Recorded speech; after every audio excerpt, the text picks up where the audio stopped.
ये सुनिए, देखिए, समझिए सनातन सत्य। जैसी दृष्टि वैसी सृष्टि, दृष्टि विज्ञान। कुदरत, कुदरती रचना एवं कुदरत के कानून से शाश्वत सुख की प्राप्ति। जोधपुर के परम पूज्य महात्मा उपासक प्रोफेसर डॉक्टर सोहन राज तातेड़ के निर्देशन में सनातन सत्य। जैसी दृष्टि वैसी सृष्टि, दृष्टि विज्ञान।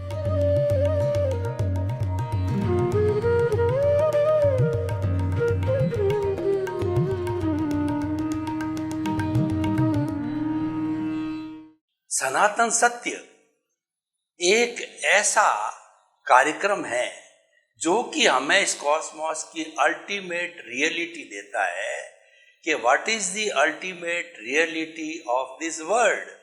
इस संसार का संचालन करने वाला कौन है और इस संसार के संचालन के अंदर क्या कोई ईश्वर करता है या कुछ ऐसे नेचुरल घटक है वो करते हैं।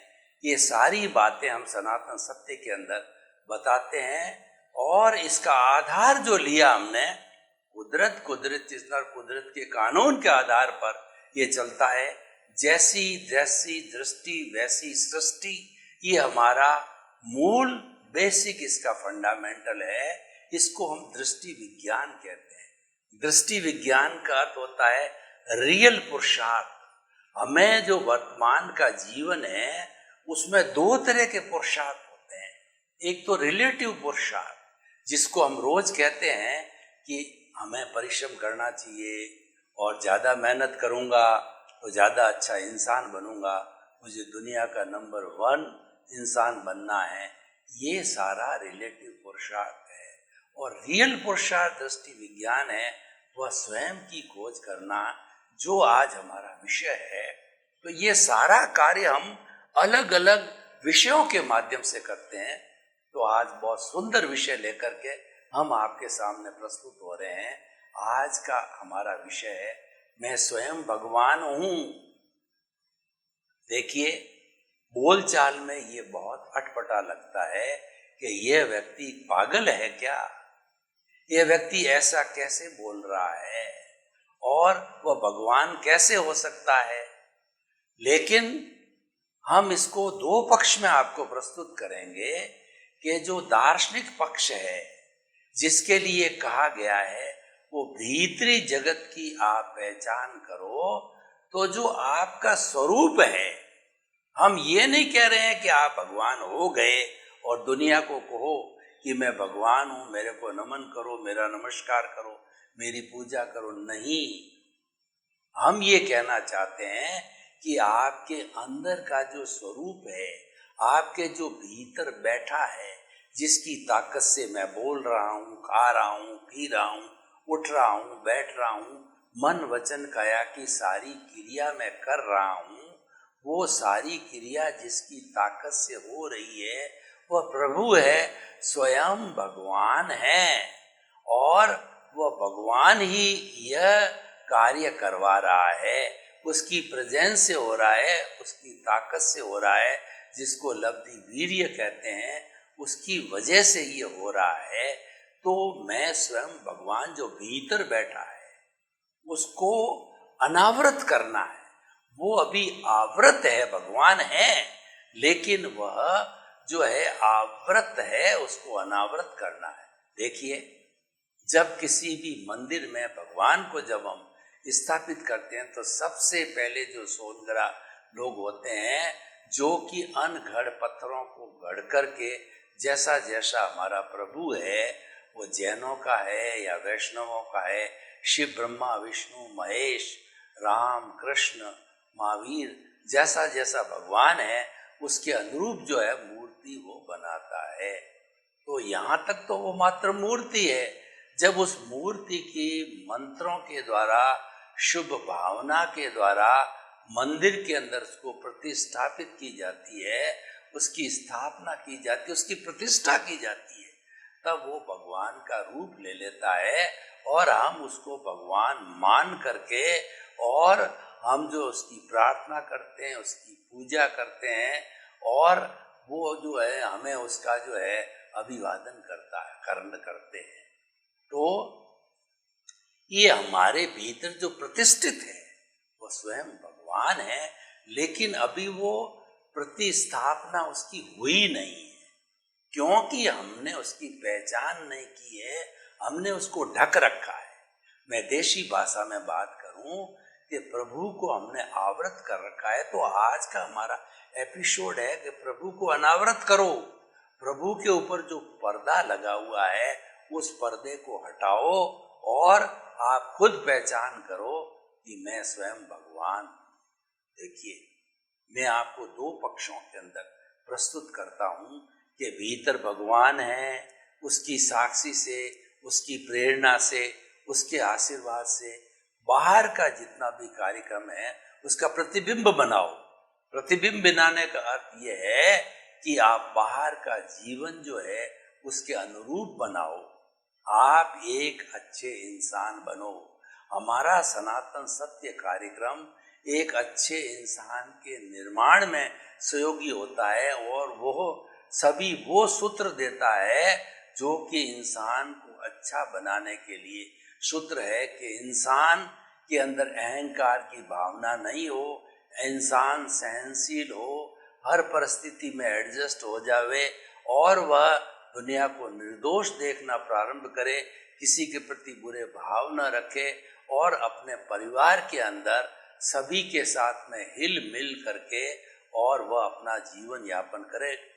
यानी एक इंसानियत के जितने गुण होते हैं वो सारे गुण हम सनातन सत्य कार्यक्रम में विभिन्न एपिसोड से माध्यम से जो है उन गुणों को व्यक्ति के अंदर कैसे आवे तो उसकी हम स्थापना करते हैं, वो बताते, हम व्यक्ति को उसके अनुसार बनाते हैं।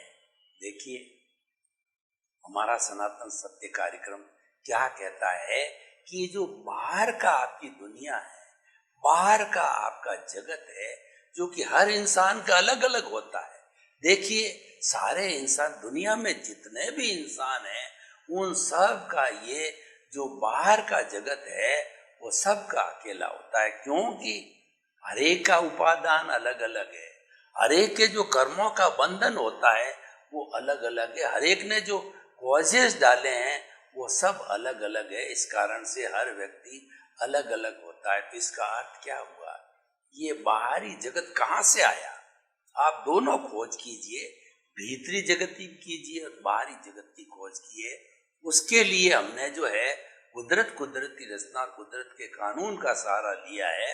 हम ये बताना चाहते हैं कि जो आपका बाहर का जगत है, व्यवहार जगत है, जिसमें आप जी रहे हो, जिसके अंदर जन्म से मृत्यु के बीच के अंदर आप जो है अपने सारे कार्यकलाप कर रहे हो, वो उसकी उत्पत्ति और उसका संचालन कौन करता है, कैसे करता, बताना चाहते हैं कि एक बच्चा जब जन्म लेता है तो जन्म लेते ही जो है वह अपने आयुष्य के अधीन, अपने पूर्व कृत कर्मों के अधीन, उसको जो जो उसने प्रतिष्ठा की थी पूर्व जन्म में, जो जो भाव डाले थे, जो कॉजल बॉडी बनाई थी, जो चार्ज किया था, उसके अनुरूप वही माता, वही पिता, वही भाई बहन, वही धंधा और वही उसका कार्य करने की पद्धति, यानी पूरी एक मन वचन काया की 3 बैटरी हैं, वो चार्ज करके लेकर के आता है। यानी वो पूरी 3 टेप लेकर के आता है, और वो पूरी टेप है, और वर्तमान की भाषा में कहिए कि डिस्क है, तो वह जन्म के बाद से, प्रारंभ से खुलने लगती है, और हर क्षण का जो जो रिकॉर्डेड पिछले जन्म से इतने तक भी कि कितने वर्ष जिएगा और किस समय में उसकी सांस निकलेगी, यह भी नियत करके आता है। हर मोमेंट का जो लेखा जोखा है व्यक्ति नियत करके आता है, टेप रिकॉर्डर के रूप के अंदर लेके आता है, चार्ज बैटरी के रूप में लेके आता है, और वो तीनों बैटरियां इस जन्म के अंदर डिस्चार्ज होती रहती है। आपकी कोई स्वतंत्रता नहीं है कि आप उसमें फेर बदल कर सको। अगर आप कहते हो कि नहीं मैं तो करता हूं, फेरबदल कर सकता हूं, तो मैं आपसे 2-3 प्रश्न करना चाहता हूं। बहुत छोटे छोटे प्रश्न हैं कि आपके पेट में मोशन नहीं है, मैं कहता हूं कि आपका मोशन नहीं है, तो आप मुझे टॉयलेट करके दिखाओ, जो कि नेचुरल वे में आती वैसी टॉयलेट करके दिखा सकते हो क्या? बहुत हल्की और छोटी बात है, लेकिन प्राकृतिक इसलिए मैंने कही है, तो आप नहीं कर सकते। दूसरा, आपके मन में भावना ये कि मैं करोड़पति बनूं, उसके लिए आप बहुत छटपटाते हो, बहुत हाथ पांव मारते हो, लेकिन आप करोड़पति नहीं लखपति बन के ही रह के जाते हो। तीसरा जो है, आपको जो पत्नी मिली तो आपके मन में भावना रहती है कि मेरे तो वैसी पत्नी होती, ऐसी पत्नी होती, ऐसी पत्नी होती, अलग अलग जो मापदंड आपके दिमाग में है, लेकिन आपको तो मिल गई, वही वैसी रहेगी। आप वैसी पत्नी जो चाह रहे हो वैसी नहीं होती। तो मैं ये कहना चाहता हूँ कि इस बाहरी जगत के अंदर हम जैसा चाहते हैं, जैसा सोचते हैं, वैसा होता नहीं है। ये हर व्यक्ति जानता है, और ये सनातन सत्य है कि होता वही है जो हम पूर्वकृत कर्मों का उदय प्रारब्ध है उसी के अधीन होता है। यानी जन्म लेते ही ये मनुष्य जो है वह इस कुदरत के अधीन हो जाता है, और जन्म लेते ही कुदरत कहती है अब सारा संचालन मैं करूंगा। वो हमारी जो है कंट्रोलर है, वो डेस्ट्रॉयर, ऑपरेटर और जो कंट्रोलर वही होती है, और वही जो है जीवन भर हमको 5 तत्व जो है पृथ्वी, जल, अग्नि, वायु और आकाश अलग अलग भागों में ट्रांसफर करके, और वो हमको जिंदा रखती है, हमको सारा कार्यकलाप करती है, और हम उसके अधीन रहते हैं। और इसके साथ साथ में पूर्व जन्म के अंदर हमने जैसी प्रतिष्ठा की, जैसा व्यवहार किया, अच्छा किया, किसी के बुरा किया, तो जब उसका भुगतान का जो इस जन्म के अंदर समय आता है, जिसको हम उदय और प्रारब्ध कहते हैं, वो उदय होता है भाव, उसी समय ही जो है वो संजोग को खड़ा करने वाली जो है वो हमारी कुदरत है, वो संजोग लाके खड़ा कर देती है। यानी पिछले जन्म ने आपने प्रतिष्ठा डाली थी कि हम जब बूढ़े हो जावें तो हमारा बच्चा जो है हमको सेवा करे, तो वैसा बच्चा आपको मिल जाता है और आपके बुढ़ापे के अंदर वो सेवा करने लग जाता है। और आपने किसी के साथ बुरा व्यवहार किया तो वो बेटा बन करके आपको बेदखल कर सकता है, घर से निकाल सकता है, आपको कुंभ के मेले में छोड़ के आ सकता है, आपको वृद्धाश्रम में छोड़ के आ सकता है, वह कुछ भी आपके साथ कर सकता है जैसा जैसा आपने किया था। लेकिन कुदरत ये कहती कि मैं कोई अन्याय नहीं करती, मैं तो वही करती हूँ जो पीछे से लेके आया। जैसा तेरा उपादान है, जैसी जन्म पत्री है, उसको खोल करके जैसा जैसा तूने एग्जाम दिया है उसके अनुरूप ही मैं तेरे को पुण्य और पाप के रूप में रिजल्ट देती हूँ। तो ये सारा हमारा, ये सारा जो है वो दृश्य जगत है। जब इस दृश्य जगत के अंदर हमको कोई स्वतंत्रता नहीं है एक सांस की अस्तित्व लेने की, क्योंकि जो हम पिछले जन्म के अंदर आयुष्य का बंधन करके आते हैं वो द्रव्य कर्म के रूप में पुनः आयुष्य जो है वो सांसों में बदलता है, सांसों में कन्वर्ट होती। जब अंतिम सांस आती है उसके बाद एक भी सांस लेने की आपकी ताकत नहीं है, क्योंकि आयुष्य समाप्त हो जाता है। और आयुष्य समाप्त होते ही अंतिम सांस आती, डॉक्टर कहता है now he is dead, dead body के साथ में उसको जला दिया जाता है शमशान में ले जा करके। तो मेरे कहने का अर्थ ये है कि जो जगत में हम जी रहे हैं, तो अच्छा जीवन जीने के लिए आप इसको ईश्वर का प्रसाद मान करके उसमें संतुष्ट रहो। जो कुछ मिला है उसमें संतुष्ट रहो, उसको भोगते रहो, उसका भुगतान करो और उसके अंदर प्रसन्न रहो, क्योंकि प्रसन्नता आपका लक्षण है, आनंद आपका लक्षण है।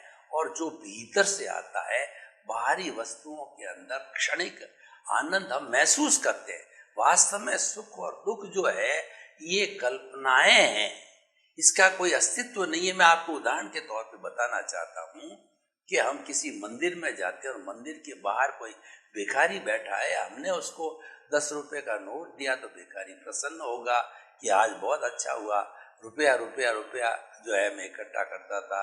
एक ये जो दानी पुरुष आया कि 10 रुपए एक साथ दे गया, और उसके बाद थोड़ा सा एक अप टू डेट व्यक्ति वहां से निकलता है और हमने उसको 10 रुपए ऑफर किया तो वो अपनी इंसल्ट फील करता। वो 10 रुपए भिखारी के लिए सुख था और 10 रुपए अप टू डेट व्यक्ति के लिए जो है दुख का कारण बना। तो ये सुख और दुख तो हमारी मान्यता है, वास्तव में इसका कोई अस्तित्व नहीं है। और अध्यात्म की भाषा में बात करें तो सुख बाहर है ही नहीं है।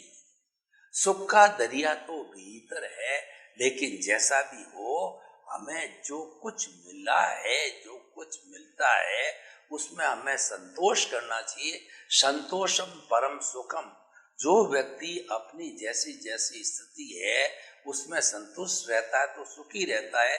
लेकिन नॉर्मली व्यक्ति क्या है कि जो कुछ भी उसको मिला है उससे बहुत अतिरिक्त मिलने की वो कल्पना करता रहता है। जैसे उदाहरण के तौर पे व्यक्ति लखपति हो जावे तो वह चिंतन करता रहता है कि मैं तो करोड़पति बन जाऊं, करोड़पति बन जाऊं, लेकिन करोड़पति बनता नहीं है। कोई व्यक्ति जो है वो विद्या का दान लेकर के नहीं आया है और वह दूसरों को देखता है, किसी ने तो पोस्ट ग्रेजुएशन कर लिया और बहुत अच्छे पढ़ लिए, लेकिन बहुत कुछ कोशिश करने के बाद में उसको विद्या चढ़ती नहीं है, क्योंकि ये पूर्व डिसाइड पर उससे कोई फर्क नहीं पड़ता है। आपकी विद्या चढ़े या न चढ़े, आपकी पढ़ाई आगे बढ़े या न बढ़े, लेकिन आप में मूल रूप से समझ तो है ही ना।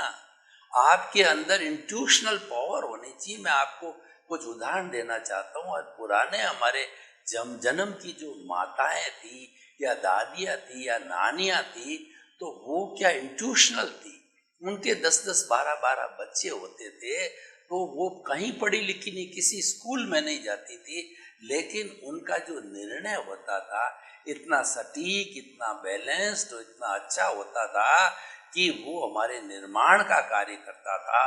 और आजकल बहुत पढ़े लिखे विद्वान लोग भी वैसा निर्णय नहीं ले पाते हैं, क्योंकि इंट्यूशन गायब हो गया। आज जो सबसे बड़ी कमी आई है कि हम इंट्यूशनल नहीं बन रहे हैं, हम तो जो है इंटेलेक्चुअल बन रहे हैं। इंटेलेक्चुअल और इंट्यूशनल के अंदर फर्क होता है, वह बुद्धि और प्रज्ञा का फर्क होता है। जो बुद्धि होती है हमारे इस पूरे जो बाहरी संसारिक जगत जो हम जीते हैं, दृश्य जगत, उसका संचालन करती है। और बुद्धि बहुत कई बार हमको भटकाती है। बुद्धि हमको अच्छा बुरा का निर्णय कराती है, लाभ हानि दिखाती है कि इसको लाइक करो, इसको डिसलाइक करो, ये अच्छा है, ये अच्छा नहीं है, भेद करवाती है। बुद्धि संसार में भटकाने वाली बुद्धि है। लेकिन जो इंट्यूशनल हो जाता है, अब देखिए मैं आपको यहाँ भेद रेखा खड़ी कर रहा हूं, मैं स्वयं भगवान हूं, इसके लिए मैं आपको भीतर ले जाने के लिए, भगवान बनने के लिए भेद रेखा आपको पैदा कर रहा हूं। अगर आपने प्रज्ञा, आपने इंट्यूशनल को अपना मित्र बनाया तो आप भगवान बनने की, भगवान हो, लेकिन भगवान को उद्घाटित करने की जो है आप में क्षमता जागृत हो जाएगी। और आपने प्रज्ञा को जागृत नहीं किया और आप मात्र बुद्धि के लेवल पर चलते रहे तो आप संसार में भटकते रहोगे। ईश्वर बनने के लिए, परमात्मा बनने के लिए मैं आपको जो एक विधान, एक जो है पूरी मेथडोलॉजी, पूरा प्रयोग बताना चाहता हूं कि हमारे भीतर जो प्रभु है वो प्रभु तो एक ही है, वही भगवान है। और मैं स्वयं भगवान हूं जो भीतर बैठा हूं। लेकिन जो है उसकी 3 अवस्थाएं हैं, वो मात्र अवस्था मात्र है, लेकिन वो अलग अलग नहीं है। पहले चेतना के 3 स्तर है। पहले स्तर का नाम जो है वह है, वो हमारी जीवात्मा कहिए या बहिरात्मा कहिए। जो मैंने अभी बुद्धि के लेवल की आपको बात कही, वो बहिरात्मा का लेवल है, वो जीवात्मा का लेवल है, वो कॉमन मैन में होता है और होना भी चाहिए, क्योंकि ये तो नॉर्मल बात है, हर इंसान होता ही है। अपना स्वार्थ भी करना अच्छा है, अपने परिवार का भरण पोषण करना, अपने घर को संभालना, तो ये स्वार्थ कोई बुरा नहीं है। लेकिन मात्र स्वार्थ करना है तो हम अटक जाते हैं, फिर हम भगवान नहीं बन पाते हैं। हमको तो हमारा उद्देश्य है कि भगवान को उद्घाटित करना, भीतर बैठे को भगवान बनना है। खाली कहने से कुछ नहीं। अभी तो हम खाली कह रहे हैं कि मैं स्वयं भगवान हूँ, ये हमारा टारगेट, हमारा लक्ष्य है, लेकिन स्वयं भगवान हमको बनना है, परमात्मा हमको बनना है। तो हम आगे बढ़ रहे हैं कि हमने ये जीवात्मा की बात करी है। नॉर्मल व्यक्ति अच्छा है, जीते हैं, करते हैं, करना ही पड़ता है, ठीक बात है। परंतु जिसको परमात्मा बनना है उसको उसका पुण्योदय होता वही बन सकता है। उसके पुण्योदय से, उसके पुरुषार्थ से जो है उसको अपना गुरु ढूंढना चाहिए, उसको जो प्रत्यक्ष ज्ञानी पुरुष को ढूंढना चाहिए। देखिए कि जो स्वामी विवेकानंद केवल 36 वर्ष तक जिंदे रहे, लेकिन 36 वर्ष में उन्होंने विश्व को ऐसी अमर कृतियां दी, जैसे कि प्रैक्टिकल वेदांत वगैरह, ऐसे सुंदर सुंदर बातें उन्होंने दी कि आज हम उनकी 125वीं जन्म जयंती तो मना चुके, और आने वाले समय के अंदर वो कितनी कितनी उनकी जन्म जयंतियां मना के उनको याद किया जाए, क्योंकि वो अमर हो गए। वो अमर इसलिए हुए कि उन्होंने दुनिया को बहुत दिया। तो उन्होंने ये क्यों कर पाए कि वो जीवात्मा से अंतरात्मा बने और परमात्मा बनने का उन्होंने प्रयास किया। उन्होंने एक गुरु बिना ज्ञान नहीं, गुरु गोविंद दाऊ खड़े और काके लागू पाए, बलिहारी गुरु आपनी और गोविंद दियो बताए। गुरु और गोविंद दोनों खड़े रहे, और हम जो है ये प्रयास करें कि पहले किसको, ये निश्चित करें कि पहले किसको जो स्पर्श करें, तो चरण स्पर्श के लिए पहले हमें गुरु का करना होगा, क्योंकि गुरु ही ऐसा व्यक्ति होता है वो अंधकार रूपी अज्ञान को दूर करता है। गु का मतलब अंधकार, रू का मतलब दूर करने वाला। जो हमारा गुरु है वो अज्ञान रूपी अंधकार को दूर करके ज्ञान रूपी दीपक हमारे भीतर जला देता है। वह गुरु स्व पर प्रकाशक होता है, स्वयं प्रकाशित होता है, दूसरों को प्रकाशित करता है। और इस स्व पर प्रकाश से हमारे भीतर जो भगवान बैठा है, जो मुझे उद्घाटित करना है, वो स्वयं सब पर प्रकाशक है। और इसको एक जो है दिए की दीपक की उपमा दी गई है। जो दीपक होता है स्वयं प्रकाशित होता है और दूसरों को प्रकाशित करता है। बहुत बड़ा घना अंधेरा हो और घने अंधेरे के अंदर हम एक दीपक जला देते हैं तो सारा अंधेरा छट जाता है, ऐसा दीपक है। और सरस्वती देवी जो है वो ज्ञान की देवी है। जब उसकी उपासना की जाती, जब उसको याद किया जाता है, जब कोई भी ज्ञान यज्ञ किया जाता है, तो सरस्वती देवी को याद करने के लिए दीपक जलाया जाता, दीप प्रज्वलन किया जाता है। जो भी हमारे चीफ गेस्ट वगैरह होते हैं वो दीप प्रज्वलन करते हैं। तो इस तरीके से जो है ये ज्ञान की पूजा है।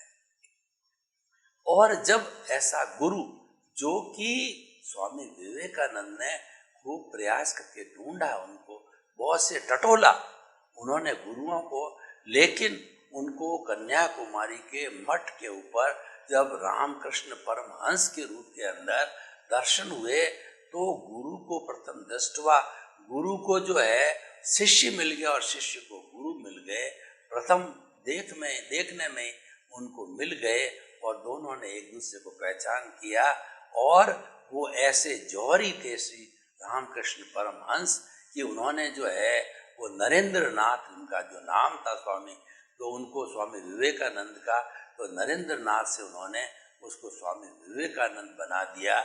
उसको अपने ज्ञान के बल से जो है उनको ज्ञान दे के, उस पर कृपा करके, क्योंकि गुरु का अपना एक बहुत बड़ा जो है बल होता है, तपोबल होता है। उस तपोबल के आधार पे उन्होंने उसको ज्ञान दिया और ज्ञान लेकर के उनको अंतरात्मा बनाया और धीरे धीरे उनको जागृति स्वयं ने की। जागृति पैदा तो गुरु ने की, प्रतीति उनको जो है परमात्मा पद पर बिठा दिया, उनको आत्म पद पर बिठा दिया। तो और उसको प्रतीति करा दी कि तुम तो शुद्ध आत्मा हो, और उसके साथ साथ उसको जागृति का फॉर्मूला दिया और कहा कि तुम जागृति बढ़ाते रहोगे तो तुम्हारा अनुभव बढ़ता रहेगा, और एक जब अनुभव 360 डिग्री पे संपूर्ण रूप से चला जाएगा तो तुम स्वयं भगवान यानी केवल ज्ञानी बन जाओगे तुम। तो ऐसी स्थिति जो है उन्होंने उसके लिए पैदा कर दी। मैं स्वयं भगवान हूँ, ये अंतरात्मा बनने के बाद में हम भगवान बनने की प्रक्रिया के अंदर लग जाते हैं। अब हम अंतरात्मा तो बन गए, अब हम भगवान कैसे बने?